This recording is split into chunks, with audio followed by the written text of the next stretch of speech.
I watched my mother slip the pearl necklace, my grandmother's pearl necklace, the one she'd promised me on her deathbed, around my sister Eliza's throat, and I smiled. Not the tight, bitter smile I'd worn in my first life when this exact scene had played out. No, this was genuine, because this time I knew exactly what was coming. It looks perfect on you, darling, Mother cooed, adjusting the clasp. Your grandmother would have wanted you to have it. I stood in the doorway of Eliza's bedroom, watching them in the mirror. Neither had noticed me yet. In my previous life, I'd burst into tears at this moment. I'd screamed about promises and fairness until Father came running and slapped me for being hysterical. The necklace stayed with Eliza. Everything always stayed with Eliza. Actually, I said softly, and they both jumped. I think grandmother would have wanted exactly this. Mother's face hardened. Cassandra, we've discussed this. The necklace suits Eliza's complexion better.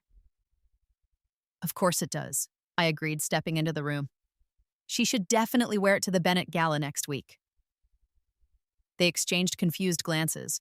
Eliza's fingers went to the pearls protectively. You're not going to throw another tantrum? Why would I? You two deserve each other.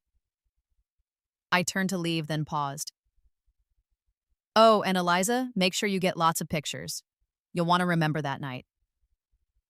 I left them whispering behind me, no doubt trying to figure out my angle. Let them wonder. In my first life, I'd spent 28 years being the family disappointment before I'd finally escaped their toxicity, only to die in a car accident on my way to sign the papers that would have made me partner at my law firm. I'd spent my last conscious moments not thinking about my success, but about how my family hadn't even bothered to attend my law school graduation. Then I'd woken up at 17, the morning after grandmother's funeral, with 28 years of memories burning in my mind like brands.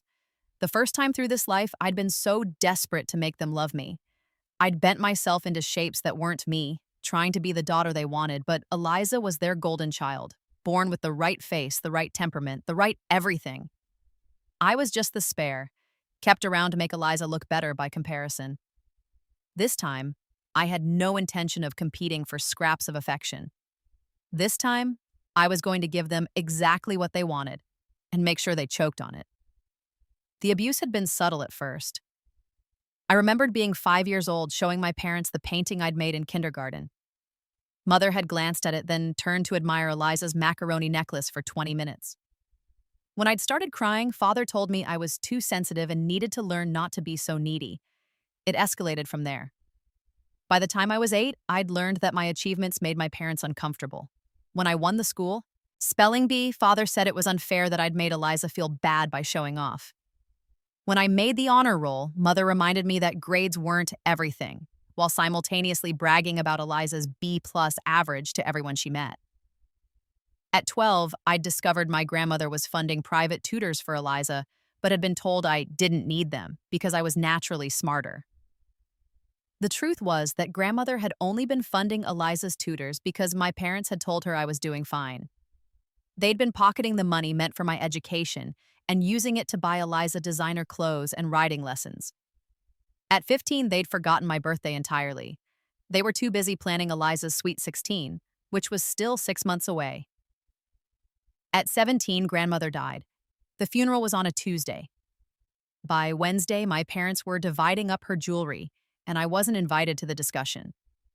When I'd found out they'd given Eliza everything, including the necklace grandmother had explicitly promised me, I'd finally broken down. That was when Father had hit me for the first time. Not a quick slap, but a closed-fist punch that left me with a black eye I'd had to hide with makeup for weeks. He told me I was selfish for trying to take things from my sister. Mother stood behind him, nodding. In my first life, that had been my breaking point. I'd withdrawn completely, becoming a ghost in my own home. I'd focused on school like it was a life raft, because it was. I'd graduated valedictorian, though my parents skipped the ceremony to attend Eliza's piano recital. I'd gotten a full scholarship to Yale. They'd asked why I couldn't have gone somewhere closer to home like Eliza, who was attending community college. I'd been accepted to Harvard Law. They'd complained about how I never called. The years blurred together after that. I'd built a successful career while they'd built Eliza's life. funding her failed business ventures and paying for her lavish wedding to a man who'd cheated on her within 6 months. When Eliza's husband left her, they'd given her my old college fund, the one they'd promised still existed, to help her get back on her feet. It was empty. They'd spent it all on her years ago. I'd stopped visiting, stopped calling, built a life they weren't part of. And then I died right on the cusp of everything I'd worked for, with their disappointment still echoing in my skull. But now I was back, and I knew every betrayal that was coming. More importantly, I knew how to use them. The rebirth itself had been jarring. I'd woken up in my childhood bedroom 17 again, with my head full of futures that no longer existed. It had taken me 3 days to accept it was real. 3 days of testing the limits, saying things I'd never said before, watching how people reacted. The key revelation came when I realized that while my future had changed, the past was identical.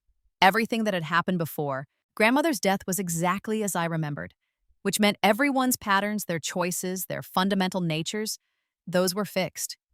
They would keep making the same decisions unless I gave them reasons to make different ones. So I'd started planning. Not to win their love, I understood now that was never possible.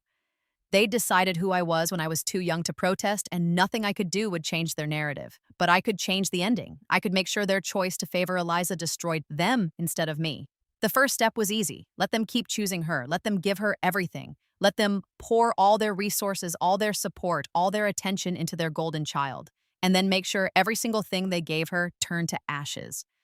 The Bennett Gala was in 5 days. In my first life, it had been one of the most important social events of my teenage years, though not for the reasons anyone expected. Roger Bennett was old money, and his annual charity gala was where the city's elite came to see and be seen. In my original timeline, Eliza had worn grandmother's pearls and caught the eye of Marcus Whitfield, heir to the Whitfield pharmaceutical fortune. They'd dated for 3 years before getting engaged. It should have been a fairy tale. It would have been if Marcus hadn't been a monster. I'd only learned the truth years later, after Eliza's first marriage had imploded. She'd gotten drunk at a family dinner and let slip that Marcus had been controlling and abusive, that he'd isolated her from her friends and monitored her every move. She'd broken off the engagement 2 weeks before the wedding, and our parents had been furious, not at Marcus, but at her for throwing away her future. That revelation had been one of the few moments I'd felt sympathy for my sister. Not enough to forgive her for all the years of her complicity in my mistreatment, but enough to be glad she'd escaped. This time, she wouldn't escape. This time, I was going to make sure she walked right into Marcus Whitfield's arms, and I was going to make sure our parents pushed her every step of the way. The morning of the gala, I woke up early and went for a run. When I came back, the house was in chaos. Eliza was crying in her room, Mother was shouting into her phone, and Father was pacing in his study. I found them all in Eliza's room 20 minutes later. What happened? I asked, though I knew. I'd made it happen. Someone stole Eliza's dress, Mother hissed. The Valentino we had custom made, it's gone. That's terrible, I said, keeping my face neutral.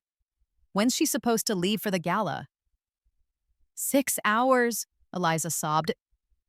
There's no time to get anything else tailored. I let the silence stretch out just long enough, then said, she could wear mine. They all turned to stare at me. You have a gala dress? Father said skeptically. I bought one last week. It's a Marchesa, off the rack, but it's already altered to fit me. We're close enough in size that it would probably work. I paused. If she wants it? Mother's eyes narrowed. Why would you give your dress to your sister? Because I'm not going to the gala. I'd already declined the invitation yesterday, claiming I had too much AP exam prep to do. And because she needs it more than I do. It was almost too easy. Within an hour, Eliza was trying on my midnight blue Marchesa, and Mother was crying about what a beautiful, selfless daughter I was. Father actually hugged me. Eliza even thanked me, though her smile didn't quite reach her eyes. They had no idea I'd been the one who'd paid a courier to accidentally deliver her Valentino to the wrong address, one I'd already confirmed would be out of the country for 2 weeks. By the time they tracked it down, it would be too late. And they had no idea that the Marchesa, stunning as it was, would photograph terribly next to the Bennett family's burgundy decor. Eliza would look washed out in every photo, forgettable at best. But the pearls, grandmother's pearls, would shine. Marcus Whitfield wouldn't notice my sister in that dress, but he would notice those pearls. His mother had a matching set inherited from the same jewelry line. He'd approach her to ask about them, and Eliza, desperate for attention after feeling invisible all night, would charm him with the story of our dead grandmother and her precious heirloom. Everything was going exactly according to plan. The day after the gala, Eliza came home starry-eyed and wouldn't stop talking about Marcus. Mother was ecstatic. Father started researching the Whitfield family's net worth. I acted thrilled for her. I asked questions about Marcus, encouraged her to text him, even helped her pick outfits for their first date. My parents were so shocked by my supportive behavior that they actually started being nicer to me. For 2 whole weeks, I got to experience what it must have been like to be Eliza, the favorite child. It almost made me feel guilty. Almost. Because I knew what Marcus was. I knew that his charm was a mask for his controlling nature. I knew that he kept a list of his girlfriend's passwords and tracked their locations. I knew that he'd once pushed an ex down a flight of stairs and his family's lawyers had made it disappear. In my first life, Eliza had figured it out in time to escape, but that was because I'd loaned her money for an apartment after one of her business failures, giving her somewhere to go when she'd finally decided to leave him. This time, I wasn't going to give her that out. This time, she'd be completely dependent on him and on our parents, who would pressure her to stay with him no matter what. It took 3 months for Marcus to propose. Eliza said yes, of course. Our parents threw an engagement party that cost more than my entire college education would have. I smiled through it all, playing the supportive sister while I laid the groundwork for phase 2 of my plan. Phase 2 required money, more money than a 17-year-old should have, but I had something better than money. I had knowledge of the future. The stock market in 2008, I was back in 2006 now, was about to go through dramatic changes. I knew which tech startups would explode and which would collapse. I knew which real estate markets would crash and which would soar. I knew which cryptocurrencies would emerge and when. The problem was that I was a minor with no capital and no credibility. The solution was grandmother's real will. In my first life, I'd never known grandmother had left me anything. My parents had told me she'd left everything to them, to divide as they saw fit. I'd believed them, but in my early 20s, I'd run into grandmother's lawyer at a conference. Mr. Chen had been shocked to learn I'd never received my inheritance. He'd told me that grandmother had left me a substantial trust fund set to be released when I turned 21, along with a collection of rare books and her shares in the family company.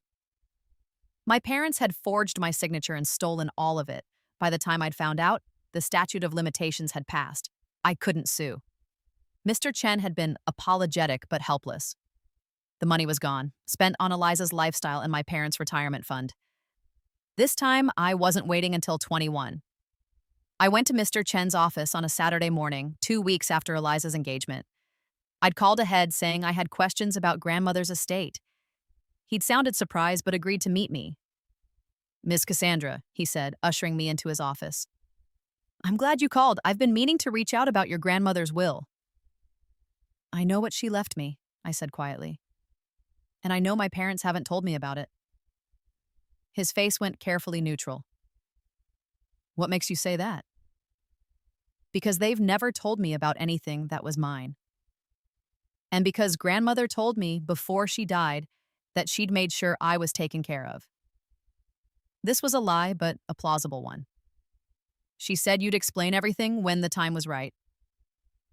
Mr. Chen studied me for a long moment, then sighed. "You're 17. The trust isn't supposed to be discussed with you until you're 21. But I can know about it now, can't I, legally?" "Yes," he admitted. "Your grandmother didn't want to burden you too early, but she didn't forbid it either." "Then tell me, please. I need to know what's mine." He pulled out a file, thick with documents.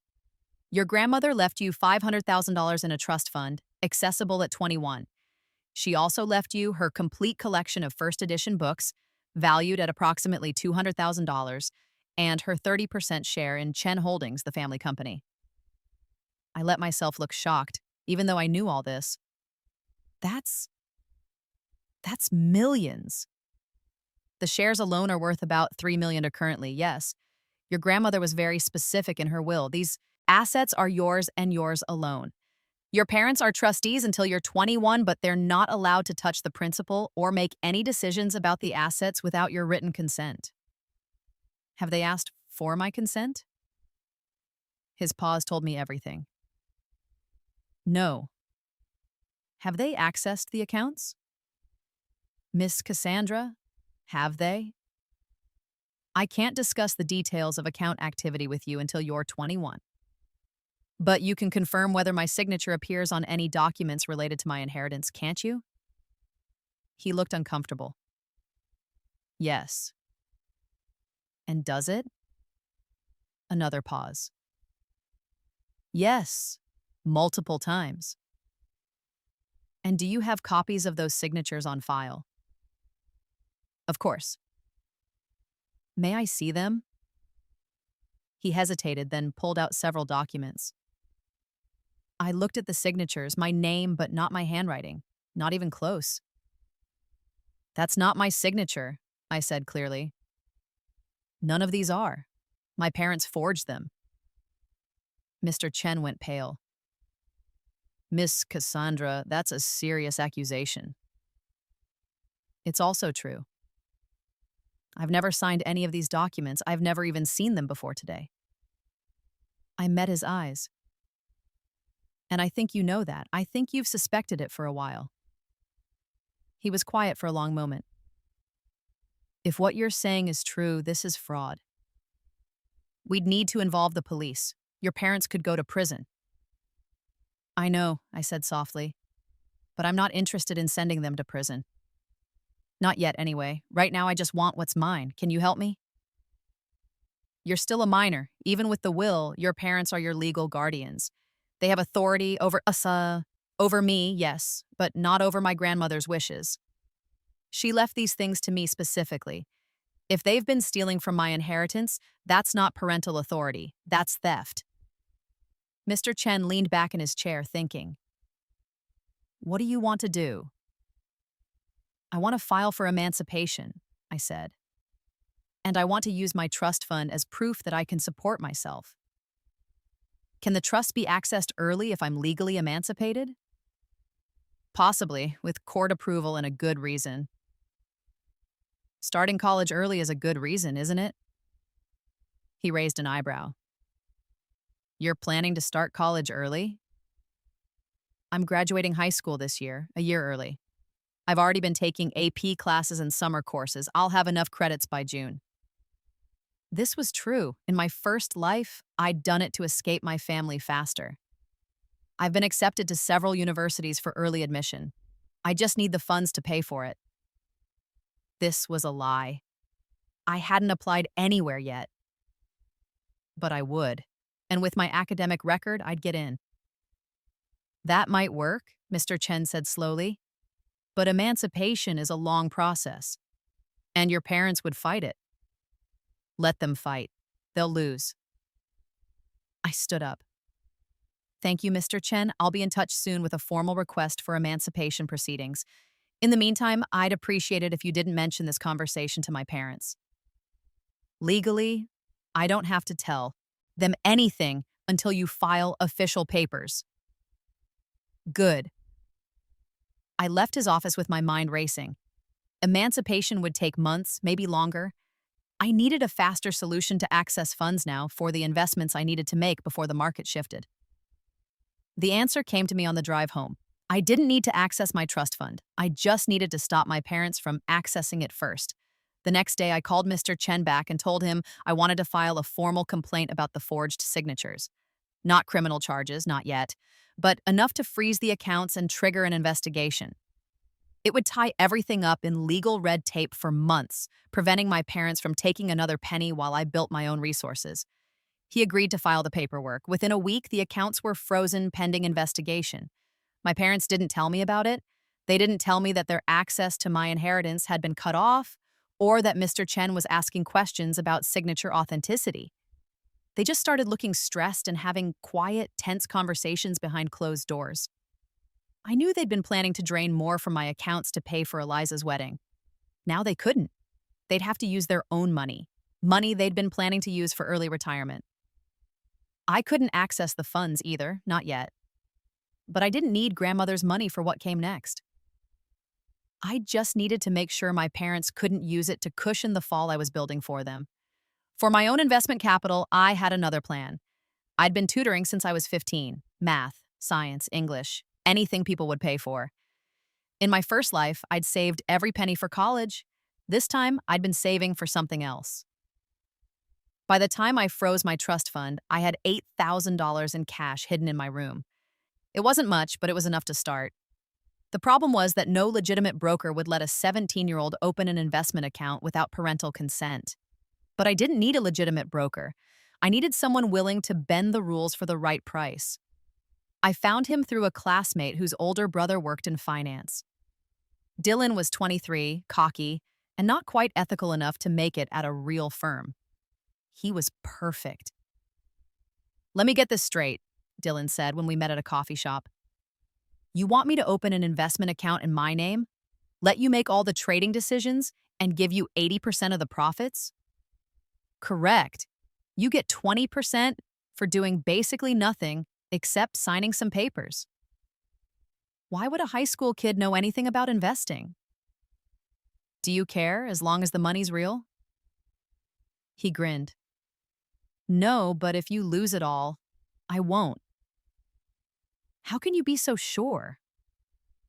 "Because I've already lived through the next decade and know exactly what's going to happen," I thought. Out loud, I said, "I've been studying the market for years. I have a system, and I'm willing to prove it to you. Take $1,000 of my money and let me make trades for 1 month. If I don't at least double it, keep everything, and we part ways. If I do double it, we go all in with the rest of my capital, and you get your 20%. He considered this, then shrugged. "Sure, why not?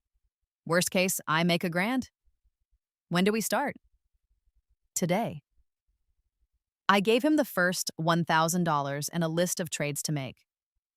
Small tech companies that I knew were about to announce major contracts, pharmaceutical stocks that would spike when certain drug trials succeeded, real estate funds that were about to acquire valuable properties.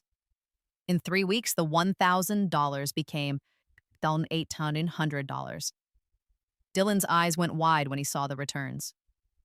Do we have a deal for the full amount?" "Hell yes." I gave him the remaining $7,000 and started playing the market in earnest. By the time Eliza's wedding rolled around 6 months later, my original $8,000 had become $140,000. Dylan was making more money than he'd ever made in his life, and he stopped asking questions about how I knew what I knew. I reinvested everything, building my capital base while I waited for the big opportunities I knew were coming. The iPhone would launch in a year. I made sure we had Apple stock. Facebook was about to open to the public. I had Dylan set up for the IPO. Bitcoin would emerge in a few years. I was already planning how to get in early, but all of that was long-term. For my immediate revenge, I needed to focus on the wedding. Eliza's wedding to Marcus Whitfield was scheduled for June, a year after they'd met. My parents had spent the intervening months fawning over the Whitfields and planning an event that would bankrupt them. In my first life, the wedding had cost $300,000. My parents had taken out a second mortgage to pay for it. Then Eliza had called it off 2 weeks before the ceremony, leaving them in debt with no way to recoup costs. This time, I was going to make sure the wedding happened, and I was going to make sure it destroyed everyone involved. The first step was ensuring Eliza didn't get cold feet. In my original timeline, she'd started seeing Marcus's controlling nature about 6 months into the relationship. He'd begun tracking her phone, questioning her friendships, making subtle comments about her appearance. She'd tried to talk to our parents about it, but they'd dismissed her concerns as wedding jitters. Then she'd found his list, the spreadsheet where he tracked every detail of his girlfriends' lives, and she'd run. This time, I made sure she never found that list. I did it by becoming Marcus's confidant. It started innocently enough. He'd come to the house to see Eliza, and I'd make conversation while she was getting ready. I was the smart sister, the one who wasn't trying to compete for his attention. He could relax around me, talk about real things. I encouraged this, asked him about his business, his family, his interests, laughed at his jokes, made him feel understood, and slowly, carefully, I learned where he kept his secrets. He password protected his computer, but he'd told me once that he used his mother's maiden name plus his birth year. He thought his office at home was secure, but he'd mentioned that the spare key was hidden in a fake rock by his back door. I filed all of this information away and waited. 3 months before the wedding, on a night when I knew Marcus was away on business, and Eliza was with our mother finalizing catering details. I used the spare key I'd had made from the rock and let myself into his house. I found the list within 20 minutes. It was everything I remembered: names, addresses, phone passwords, schedules, intimate details. Years of surveillance on women who'd trusted him. I didn't delete it. Instead, I moved it to a hidden folder, buried deep in his file system where Eliza would never stumble across it. Then I changed the password on the folder to something only I would know: insurance, for later. With the list hidden, Eliza had no reason to doubt Marcus. His controlling behavior continued, but without hard evidence, she convinced herself she was being paranoid. Our parents reinforced this every time she expressed concern. "You're just nervous about the wedding," Mother would say. "Marcus comes from such a good family," Father would add. "You're lucky to have him." And I'd nod along, playing the supportive sister. "Every couple has adjustments to make. I'm sure it'll get better after the wedding, once you're both less stressed." Eliza wanted to believe me, so she did. The wedding happened on schedule. It was obscenely lavish. My parents had spared no expense to impress the Whitfields. The ceremony was at the city's most expensive venue. The dress was haute couture. The flowers alone cost more than a car. I was a bridesmaid wearing a dress Eliza had chosen that made me look deliberately frumpy. I didn't care. I smiled in all the photos, danced at the reception, and gave a toast about how happy I was for my sister. And I watched as Eliza legally bound herself to a man who would make her life hell. The best part? My parents had indeed taken out a second mortgage to pay for everything. But this time, they couldn't access my trust fund to help with the debt. They were completely exposed. Phase 3 of my plan was about to begin. I turned 18 3 months after Eliza's wedding. The day I became a legal adult, I filed for full control of my inheritance. Mr. Chen had the paperwork ready. With the forged signatures already documented and my parents unable to explain them, the court had no choice but to grant me full access to my assets. The trust fund, the books, the shares in Chen Holdings, all of it became mine. My parents tried to fight it. They hired a lawyer and claimed I was being manipulated, that I was too young to handle such wealth, that they'd only been trying to protect me. The judge didn't buy it, especially not when Mr. Chen presented evidence that they'd already spent over $200,000 of my money on expenses they couldn't account for. The ruling came down on a Friday afternoon. All my assets were to be transferred to my sole control, and my parents were ordered to repay the $200,000 they'd stolen. If they couldn't repay it within 6 months, the court would place liens on their property. I saw Father's face when the verdict was read. He aged 10 years and 10 seconds. Mother was worse. She stood up and screamed at the judge that I was a selfish, ungrateful child who was destroying my family. Security had to escort her out. I didn't say a word, I just signed the papers and left. That night, I moved out. I'd already arranged an apartment near the university I'd be attending in the fall. I packed one suitcase of clothes and my laptop and walked out of my childhood home for the last time. My parents called 63 times over the next week. I didn't answer. Eliza sent increasingly desperate texts asking me to reconsider, to think about the family. I blocked her number. I was done being their victim. Now I was going to be their reckoning. My inheritance gave me options. The $500,000 from the trust fund became seed capital for larger investments. The rare books I sold to collectors for actual market value, not the lowball $200,000 estimate. They brought in $340,000. The shares in Chen Holdings I kept, but I started attending shareholder meetings and asking pointed questions about company direction. My parents' plan had been to vote my shares on my behalf forever, maintaining their control over the family company. Now I was voting for myself, and I had enough shares to block any major decisions. The first thing I blocked was Father's proposed salary increase. The second was a consulting contract for one of his friends, a contract that would have funneled company money into Father's pocket through kickbacks. He tried to meet with me to discuss it. I declined. He showed up at my apartment. I called security. "Cassandra, please," he'd begged through my door. "We're family. We can work through this." "We stopped being family when you forged my signature and stole from me," I'd called back. "Now we're just shareholders in the same company, and I vote no." He'd left, but I knew it wasn't over. I'd humiliated him in front of the other board members. He'd want revenge. I was counting on it. Meanwhile, my investment portfolio was exploding. Dylan was making trades based on my instructions, and we were consistently beating the market by impossible margins.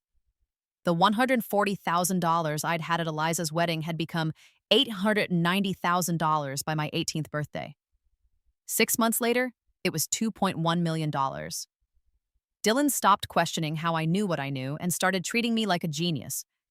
He wanted to quit his day job and manage my money full-time. I agreed with one condition. Everything stayed in his name until I turned 21. I didn't want my parents knowing how much money I was making. He thought I was being paranoid.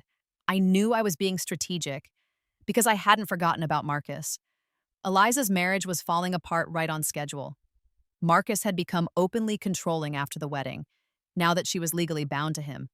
He monitored her phone, chose her friends, dictated her schedule. She'd stopped working at his insistence. He wanted a wife who focused on home and family. She'd tried to talk to our parents about it. They'd told her she was being dramatic. Marriage required compromise, they said. Marcus was a good provider. She should be grateful. I knew this because Eliza still tried to contact me sometimes. She'd send emails I didn't respond to, leave voicemails I didn't listen to. But I'd check her social media occasionally, and I could see the life draining from her eyes in every photo. Good. A year into the marriage, she reached out again. This time, she was more direct. Cassandra, I know you're angry with me, and you have every right to be, but I need help. Marcus is... I think he's dangerous. I want to leave him, but I don't have any money. Mom and Dad say I'm overreacting, but I'm scared. Please, I know I don't deserve your help, but I'm asking anyway. You're the only one who's ever really understood what it's like when they don't have your back. I stared at that email for a long time. In my first life, I'd helped her. I'd loaned her money, found her an apartment, stood up to our parents when they tried to force her back to Marcus.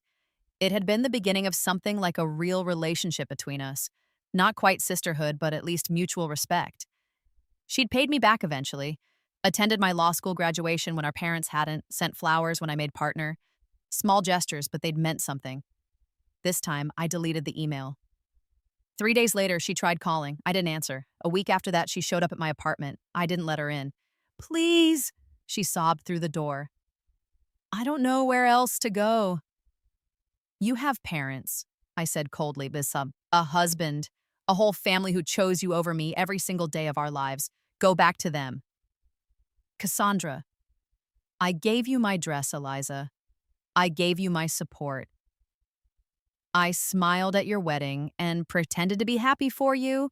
I've given you everything I'm ever going to give you. We're done. I'm sorry, she whispered.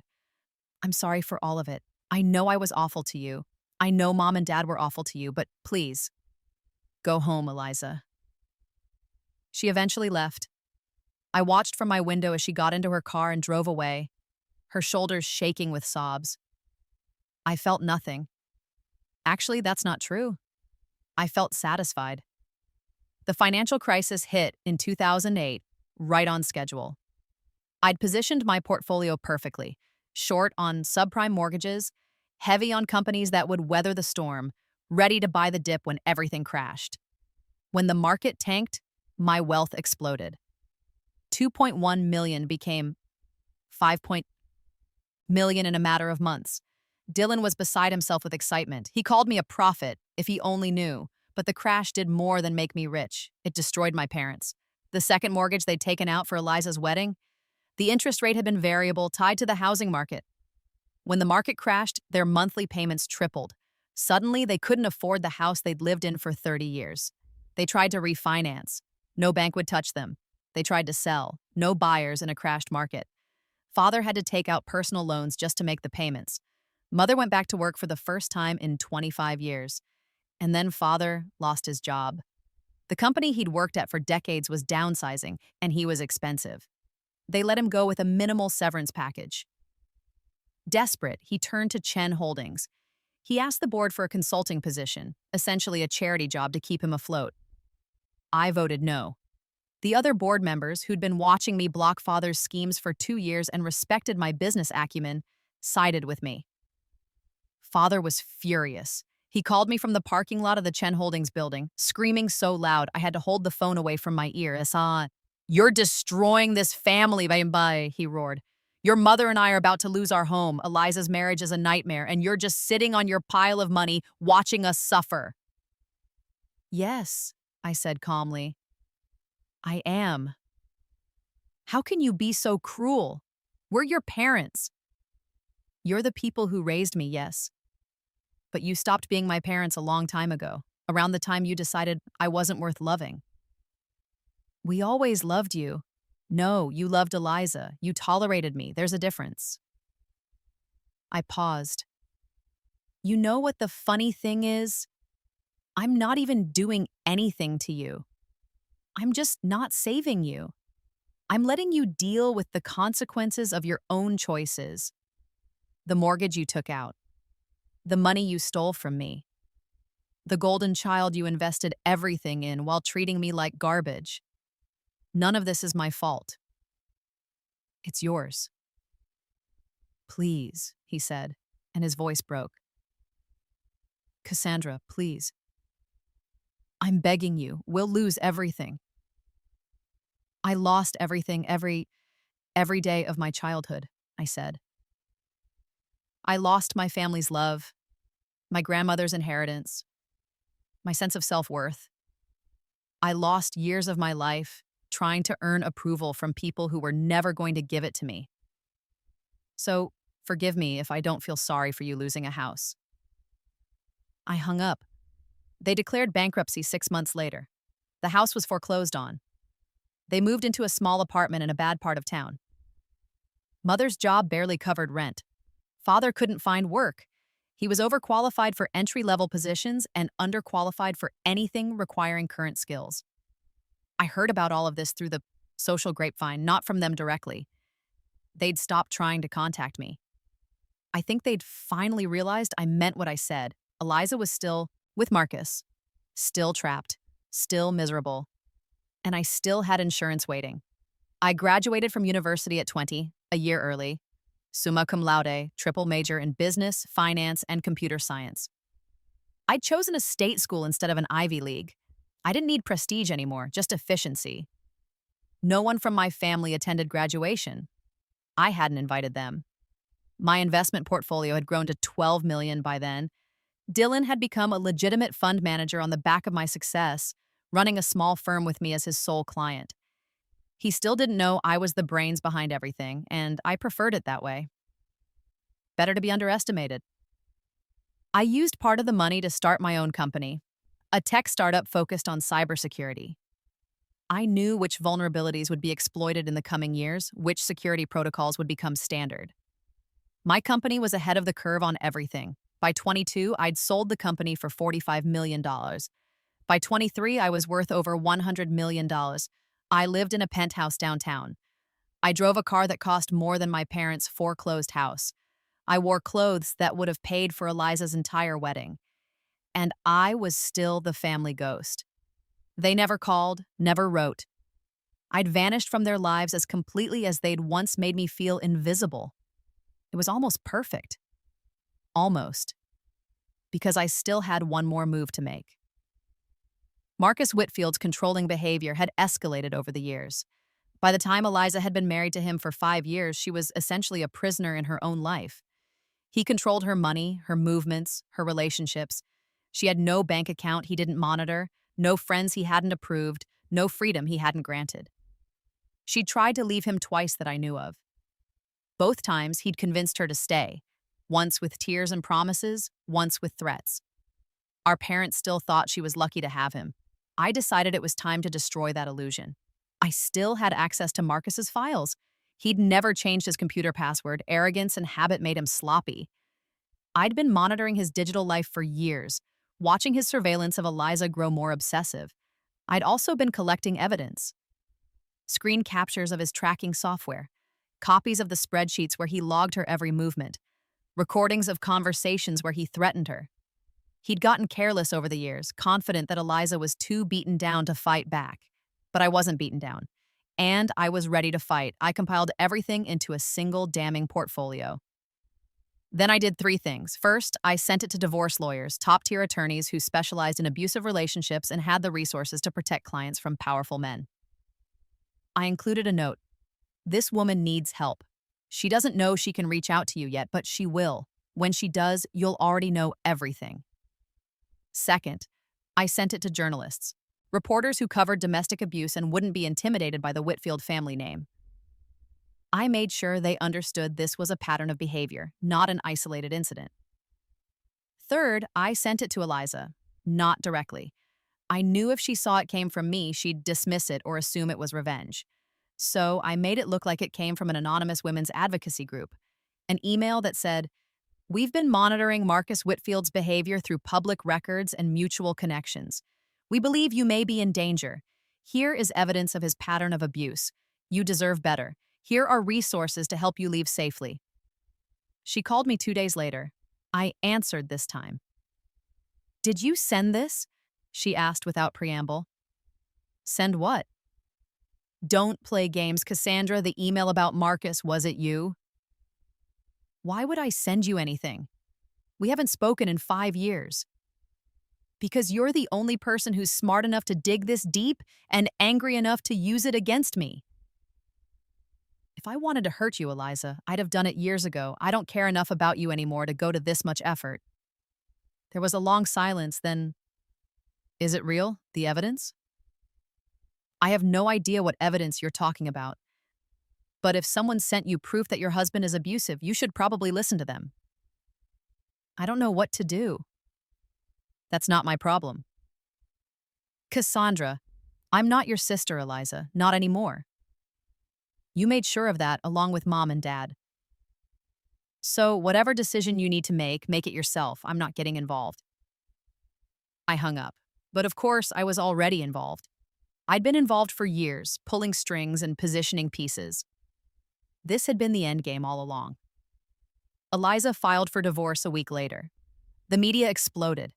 The journalists I'd contacted had been waiting for exactly this moment, and they had all the evidence I'd given them. Marcus's surveillance, his threats, his history of controlling behavior, it all became public. The Whitfield family tried to suppress the story, but it was too big. Too many outlets had it, too much documentation. Marcus was arrested for stalking and domestic abuse. His lawyers would eventually get the charges reduced. Money could buy a lot of justice. But his reputation was destroyed. His family's reputation was destroyed. The Whitfield Pharmaceutical Company's stock tanked as consumers and partners distanced themselves from the scandal. And my parents? They'd been the ones encouraging Eliza to stay with Marcus. They'd dismissed her concerns, called her dramatic, insisted she was lucky to have him. Now the whole city knew what Marcus was, and by extension, what my parents had been supporting. Their social circle evaporated overnight. The few friends they had left stopped returning calls. The community connections they'd relied on for years vanished. They'd chosen to sacrifice their daughters for social standing. Now, they had neither. The divorce took 2 years to finalize. Marcus fought it every step of the way, but Eliza had good lawyers, the ones I'd sent the evidence to, who took her case pro bono for the publicity. She got everything in the settlement. The house, the money, the freedom. Marcus was left with legal bills and a destroyed reputation. My parents tried to reconcile with her during this time. Tried to pretend they'd always been on her side, always known Marcus was bad news. She didn't let them rewrite history. In one of her court testimonies, she explicitly stated that our parents had pressured her to stay with an abusive man because they valued his family's wealth more than her safety. That testimony made the news. Mother's name was in the papers, forever associated with enabling abuse. Father tried to call me after that. I didn't answer. He sent an email. "Cassandra, I know you hate us. I know we failed you in ways I'm only starting to understand. But please, your mother is falling apart. Eliza won't speak to us. We've lost everything. I'm not asking for money. I'm just asking you to acknowledge that we're still your parents, that we still exist. Please." I thought about responding, thought about telling him that I'd orchestrated everything, that I'd pushed Eliza toward Marcus, hidden the evidence that would have saved her years of abuse, waited until the perfect moment to strike. But that would have been unnecessarily cruel. And I wasn't cruel. I was just done. So I wrote back, "You exist. I acknowledge that, but you exist the same way I existed for you growing up, as background noise. As something inconvenient you can't quite get rid of. I'm treating you exactly the way you treated me. The difference is I've succeeded despite you, while you've failed despite all your advantages. That's not my fault. It's yours. He didn't write back. I'm 28 now, the same age I was when I died in my first life. But everything is different. In my original timeline, I'd spent years building a career while watching my family from a distance, still somehow hoping they'd be proud of me. I'd achieved everything I set out to do, but I died Bidhadyan without ever feeling free of them. This time, I'm free. My company sold for $45 million, remember? I took that money and built something bigger, a venture capital firm that focuses on funding women-led startups. I use my knowledge of the future to pick winners, but I also create opportunities that didn't exist before. Companies that should have succeeded but didn't get funding in my first life now get their chance. I'm worth $380 million now.